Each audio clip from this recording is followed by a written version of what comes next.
అన్నట్లు data theft అవుతుంది అనేది ప్రధానంగా వినిపిస్తుంది. నేను ఛాలెంజ్ చేస్తున్నాను, వైకాపా నాయకులు నేను ఛాలెంజ్ చేస్తున్నాను.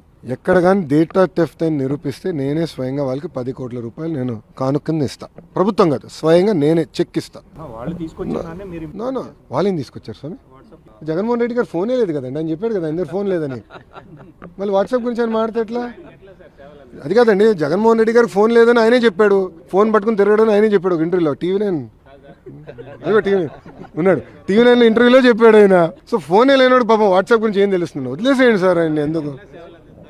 ఎవరండి? ఫోన్ కొనిచ్చి పంపించమంటారా? అది కాదు, ఫోన్ కొనిచ్చి పంపించమంటారా? ఆయన ఇంకా ఎక్కువ సమయం ఎటుకో బెంగళూరులో ఉంటున్నారు, అక్కడ పెట్టుకో మేము సర్వీసెస్ అందజేయాలి. 14 to 19లో మీ గవర్నమెంట్ ఉన్నప్పుడే డేటా థెఫ్ట్ జరిగింది, హైదరాబాద్ కేంద్రంగా అనేక చేశారు అని చెప్పేసి వాళ్ళే ఆరోపించారు. ఇప్పుడు మళ్ళీ సేమ్ అదే ఆరోపణలతో.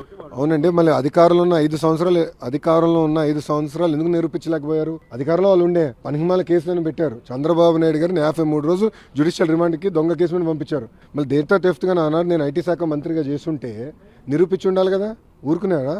తప్పు చేయని వ్యక్తిని తీసుకెళ్లి జైల్లో పెట్టారు. పొరపాటున నేను తప్పు చేసి ఉంటే ఎక్కడుండేవాడిని? నేను ఎందుకు తప్పు చేయాలి? నాకు అవసరం ఏముందండి? నాకు ప్రజల డేటా నాకెందుకు అవసరం అండి? మాకు కావాల్సింది ఓటర్ లిస్టు, అది పబ్లిక్ డాక్యుమెంట్. మాకు కావాల్సింది ఓట్లు. ఈరోజు తెలుగుదేశం పార్టీ సిస్టమ్ మొత్తం ఓటర్ లిస్ట్ మీద డిపెండ్ అయి ఉంది. సింపుల్. మీరు కూడా సభ్యత్వం తీసుకొని మీకు అర్థమవుతుంది మా సిస్టమ్.